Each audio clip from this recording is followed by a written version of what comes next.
जय श्री कृष्णा दोस्तों, स्वागत है आपका मेरे YouTube चैनल लार के भक्ति में। दोस्तों, मैं आज आपको रविवार के दिन सुनी जाने वाली रविवार व्रत कथा सुनाऊंगा। कृपया उसे श्रद्धा और भक्ति से सुने। जो वक्त हमारे चैनल पर नए आए वो हमारे चैनल को सब्सक्राइब करें, बेल आइकन को ज़रूर दबाएं, जिससे कि जो भी हम नई वीडियो डालें वो आप तक ज़रूर पहुँचे। हमारे चैनल को सब्सक्राइब करें, वीडियो को लाइक करें और कमेंट में ओम सूर्याय नमः लिखना न भूलें। तो आइए हम अपनी कथा को प्रारंभ करते हैं। रविवार व्रत कथा सभी मनोकामनाएं पूर्ण करने वाले और जीवन में सुख समृद्धि, धन संपत्ति और शत्रुओं से सुरक्षा हेतु सर्वश्रेष्ठ व्रत रविवार की कथा इस प्रकार से है। प्राचीन काल में एक बुढ़िया रहती थी। वह नियमित रूप से रविवार का व्रत करती। रविवार के दिन सूर्योदय से पहले उठकर बुढ़िया स्नान आदि से निवृत्त होकर आंगन को गोबर से लीपकर स्वच्छ करती। उसके बाद सूर्य भगवान की पूजा करते हुए रविवार व्रत कथा सुनकर सूर्य भगवान का भोग लगाकर दिन में एक समय भोजन करती। सूर्य भगवान की अनुकंपा से बुढ़िया को किसी प्रकार की चिंता व कष्ट नहीं था। धीरे धीरे उसका घर धन दान से भर रहा था। उस बुढ़िया को सुखी देख उसकी पड़ोसिन उससे बुरी तरह जलने लगी। बुढ़िया ने कोई गाय नहीं पाल रखी थी, अतः वह अपनी पड़ोसिन के आंगन में बंधी गाय का गोबर लाती थी। पड़ोसिन ने कुछ सोचकर अपनी गाय को घर के भीतर बांध दिया। रविवार को गोबर न मिलने से बुढ़िया अपना आंगन नहीं लीप सकी। आंगन न लीप पाने के कारण उस बुढ़िया ने सूर्य भगवान को भोग नहीं लगाया। उस दिन स्वयं भी भोजन नहीं किया। सूर्यास्त होने पर बुढ़िया भूखी प्यासी सो गई। रात्रि में सूर्य भगवान ने उसे स्वप्न में दर्शन दिए और व्रत न करने तथा उन्हें भोग न लगाने का कारण पूछा। बुढ़िया ने बहुत ही करुण स्वर में पड़ोसन के द्वारा घर के अंदर गाय बांधने और गोबर न मिल पाने की बात कही। सूर्य भगवान ने अपनी अनन्य भक्त बुढ़िया की परेशानी का कारण जानकर उसके सब दुख दूर करते हुए कहा, हे माता, तुम प्रत्येक रविवार को मेरी पूजा और व्रत करती हो। मैं तुमसे अति प्रसन्न हूँ और तुम्हें ऐसी गाय प्रदान करता हूँ जो तुम्हारे घर आंगन को धन दान से भर दे। तुम्हारी सभी मनोकामनाएं पूरी होंगी। रविवार का व्रत करने वालों की मैं सभी इच्छाएं पूरी करता हूँ।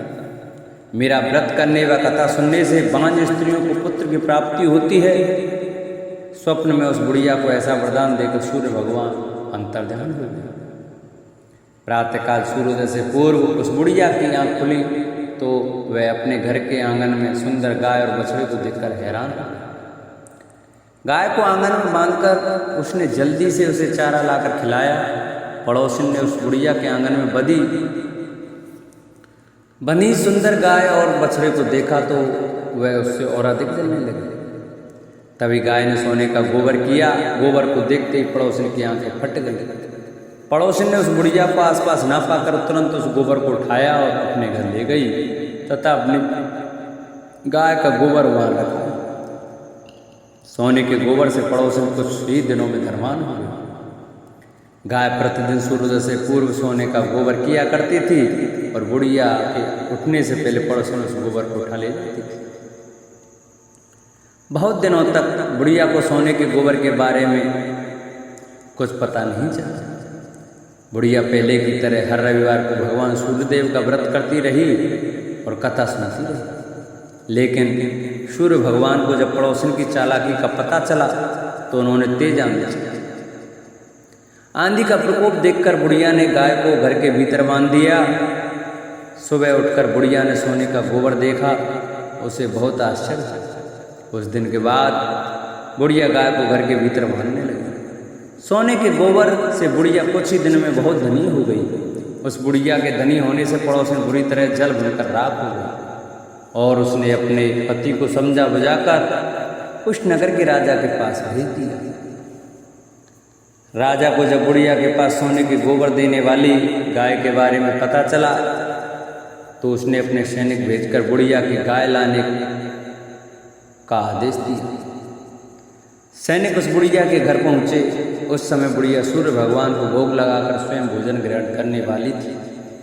राजा के सैनिकों ने गाय और बछड़े को खोला और अपने साथ महल की ओर ले चले। बुढ़िया ने सैनिकों से गाय और उसके बछड़े को न ले जाने की प्रार्थना की। बहुत रोई चिल्लाई, लेकिन राजा के सैनिक नहीं माने। गाय व बछड़े के चले जाने से बुढ़िया को बहुत दुख हुआ। उस दिन उसने कुछ नहीं खाया और सारी रात सूर्य भगवान से गाय व बछड़े को लौटाने के लिए प्रार्थना करती रही। सुंदर गाय को देखकर राजा बहुत खुश हुआ। सुबह जब राजा ने सोने का गोबर देखा तो उसके आश्चर्य का ठिकाना न रहा। उधर सूर्य भगवान को भूखी प्यासी बुढ़िया को इस तरह प्रार्थना करते देख उस पर बहुत करुणा आई। उसी रात सूर्य भगवान ने राजा को स्वप्न में कहा, राजन, बुढ़िया की गाय व बछड़ा तुरंत लौटा दो, नहीं तो तुम पर विपत्तियों का पहाड़ टूट पड़ेगा, तुम्हारा मैल नष्ट हो जाएगा। सूर्य भगवान के स्वप्न से बुरी तरह भयभीत राजा ने प्रातः उठते ही गाय और बछड़ा बुढ़िया को लौटा दिया। राजा ने बहुत सा धन देकर बुढ़िया से अपनी गलती के लिए क्षमा मांगी। राजा ने पड़ोसिन और उसके पति को उनकी इस दुष्टता के लिए दंड दिया। फिर राजा ने पूरे राज्य में घोषणा कराई कि सभी स्त्री पुरुष रविवार का व्रत किया करें। रविवार का व्रत करने से सभी लोगों के घर धन धान्य से भर गए, चारों ओर खुशहालियाँ छा गईं, सभी लोगों के शारीरिक कष्ट दूर हो गए। राज्य में सभी स्त्री पुरुष सुखी जीवन यापन करने लगे। बोलो सूर्य भगवान की जय। देवता कई विपदाओं से घिरे थे, तब वे मदद मांगने भगवान शिव के पास आए। उस समय शिव के पास कार्तिकेय तथा गणेश जी बैठे थे। देवताओं की बात सुनकर शिव जी ने कार्तिकेय व गणेश से पूछा कि तुम में से कौन देवताओं के कष्टों का निवारण कर सकता है। तब कार्तिकेय व गणेश जी दोनों ने ही स्वयं को इस कार्य के लिए सक्षम बताया। इस पर भगवान शिव ने दोनों की परीक्षा लेते हुए कहा कि तुम दोनों में से जो सबसे पहले पृथ्वी की परिक्रमा करके आएगा वही देवताओं की मदद करने जाएगा। भगवान शिव के मुख से यह वचन सुनते ही कार्तिकेय अपने बाण मोर पर बैठकर पृथ्वी की परिक्रमा के लिए निकल गए। परंतु गणेश जी सोच में पड़ गए कि वह चूहे के ऊपर चढ़कर सारी पृथ्वी की परिक्रमा करेंगे तो इस कार्य में उन्हें बहुत समय लग जाएगा। तभी उन्हें एक उपाय सूझा। गणेश अपने स्थान से उठे और अपने माता पिता के साथ बाहर परिक्रमा करके वापस बैठ गए। परिक्रमा करके लौटने पर कार्तिकेय स्वयं को विजेता बताने लगे। तब शिवजी ने श्री गणेश से पृथ्वी की परिक्रमा न करने का कारण पूछा। तब गणेश ने कहा, माता पिता के चरणों में ही समस्त लोक हैं। यह सुनकर भगवान शिव ने गणेश जी को देवताओं के संकट दूर करने की आज्ञा दी।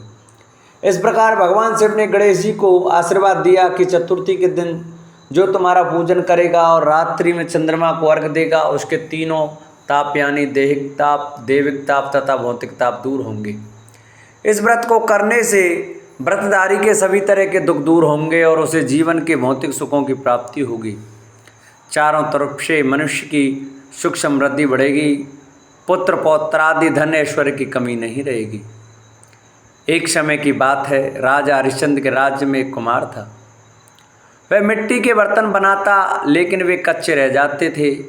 एक पुजारी की सलाह पर उसने इस समस्या को दूर करने के लिए एक छोटे बालक को मिट्टी के बर्तनों के साथ आवा में डाल दिया। उस दिन संकष्टी चतुर्थी का दिन था। उस बच्चे की माँ अपने बेटे के लिए परेशान थी। उसने गणेश जी से बेटे की कुशलता की प्रार्थना की। दूसरे दिन जब कुमार ने सुबह उठकर देखा तो आवा में उसके बर्तन तो पक गए थे, लेकिन बच्चे का बाल बांका भी नहीं हुआ था। वह डर गया और राजा के दरबार में जाकर सारी घटना बताई।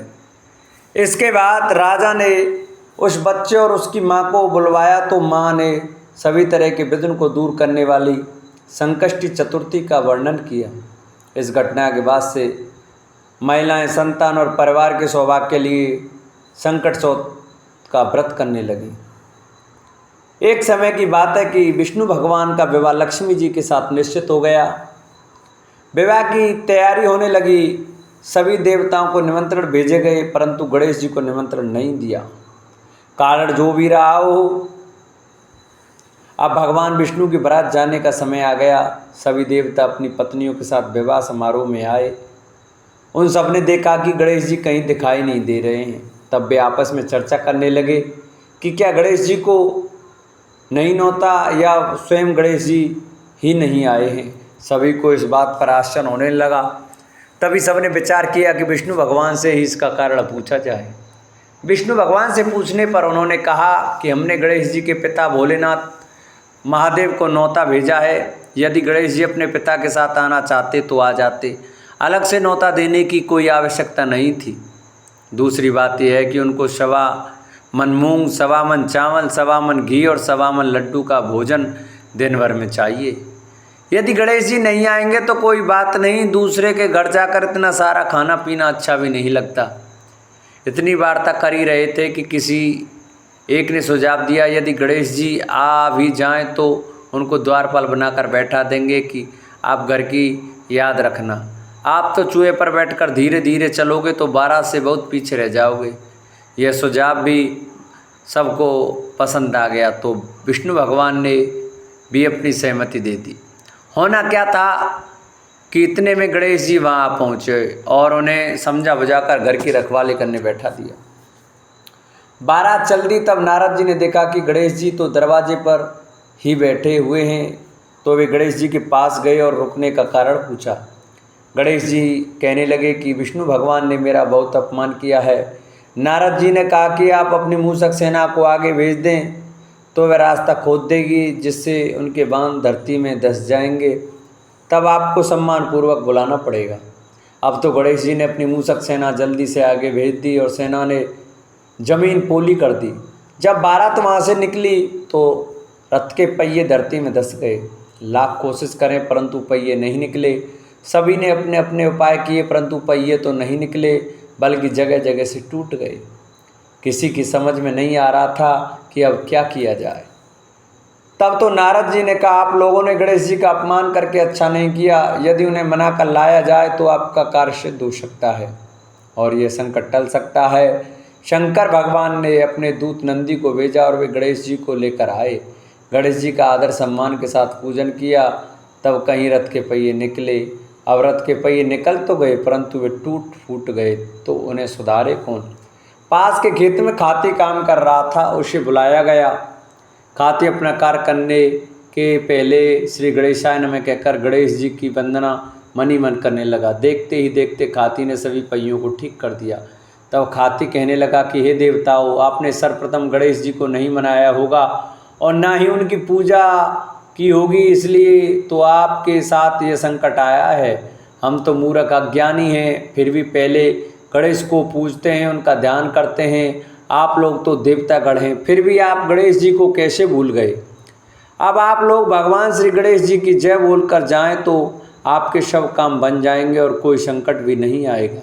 ऐसा कहते हुए बारात वहाँ से चल दी और विष्णु भगवान का लक्ष्मी जी के साथ विवाह संपन्न करा के सभी सकुशल घर लौट आए।